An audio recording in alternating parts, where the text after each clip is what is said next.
রাউজানে গাউসুল আজম মাইজভান্ডারী মেধাবৃত্তি ও মেধা বিকাশ পরীক্ষা এবং গাউসুল আজম সৈয়দ আহমদ উল্লাহ মাইজভান্ডারী কারিগরি মেধাবৃত্তি পরীক্ষার পুরস্কার বিতরণী অনুষ্ঠিত হয়েছে বুধবার 18 ডিসেম্বর রাউজান উপজেলা অডিটোরিয়ামে আয়োজিত অনুষ্ঠানে সভাপতিত্ব করেন গাউসিয়া আহমদিয়া মঞ্জিলের নায়েব সাজ্জাদানশীন মুত্তাজেমে দরবার ও দারুল ইরফান রিসার্চ ইনস্টিটিউটের ম্যানেজিং ট্রাস্টি সৈয়দ ইরফানুল হক মাইজভান্ডারী মাদ্দা জিলহুল আলী। কন্যা সন্তানকে, আপনার ছেলে সন্তানকে আপনি যদি একটু যত্ন করেন তাহলে দেখা যাবে এরা সবাই তাদের যেখানে যাওয়া সম্ভব সর্বোচ্চ সেই অর্জন পর্যন্ত তারা সবাই করতে পারবে।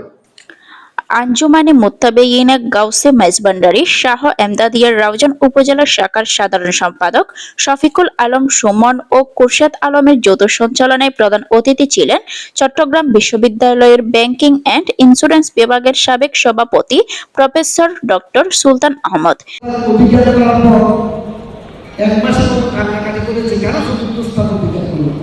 বিশেষ অতিথি ছিলেন রাউজান পৌর প্রশাসক মোহাম্মদ রিদওয়ানুল ইসলাম, গহিরা কামিল এম.এ মাদ্রাসার অধ্যক্ষ মাওলানা নুরুল মনোয়ার চৌধুরী, রাউজান আরআরএসসি মডেল উচ্চ বিদ্যালয়ের প্রধান শিক্ষক মোহাম্মদ মোস্তাক আহমেদ, রাউজান প্রেস ক্লাবের সভাপতি এম বেলাল উদ্দিন।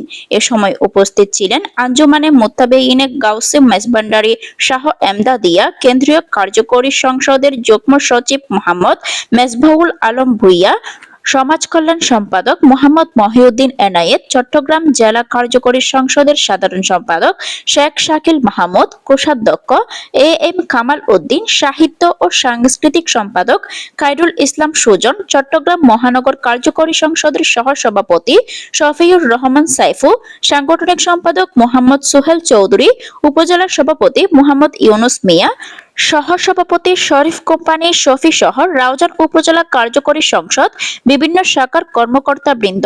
সংশ্লিষ্ট সূত্র মতে চলতি বছরের গত 27 ডিসেম্বর অনুষ্ঠিত রাউজানের 43টি শিক্ষা প্রতিষ্ঠানের 869 জন শিক্ষার্থী মেধাবৃত্তি পরীক্ষায় অংশগ্রহণ করেছিল। এর মধ্যে 78 জনকে পুরস্কৃত করা হয়। অনুষ্ঠানে বৃত্তিপ্রাপ্ত শিক্ষার্থীদের সনদ, ক্রেস্ট, নগদ অর্থ ও দরবার শরীফের হযরত কেবলার রওজার নকশা তুলে দেন অতিথিবৃন্দ। মাইজভান্ডারে বাংলাদেশের যে সুফি দর্শন এটাকে ধারণ করবেন, এই বাংলাদেশ সকলকে নিয়ে আমরা আরো সামনের দিকে এগিয়ে যাব। আমাদের অনেক অনেক চ্যালেঞ্জ, অনেক অনেক প্রতিবন্ধকতা সামনে, কিন্তু সবগুলোকে আমরা আমাদের মেধা দিয়ে, পরিশ্রম দিয়ে এই দেশটাকে আমরা সুন্দর করব, আমাদের ভবিষ্যৎকে আমরা উজ্জ্বল করব। আমি শিক্ষার্থীদের সবাইকে মোবারকবাদ দিচ্ছি এবং উৎসাহ দিচ্ছি, তোমরা নিজেদেরকে নিয়ে ফোকাস হও। এখন পড়ালেখার সময় আর 10-12টা বছর যদি তোমরা নিজেদেরকে নিয়ে পরিশ্রম করো, তোমরা এমন একটা জায়গায় পৌঁছে যাবে যেখানে তোমাদের জীবনটা অবশ্যই অবশ্যই সফল হবে।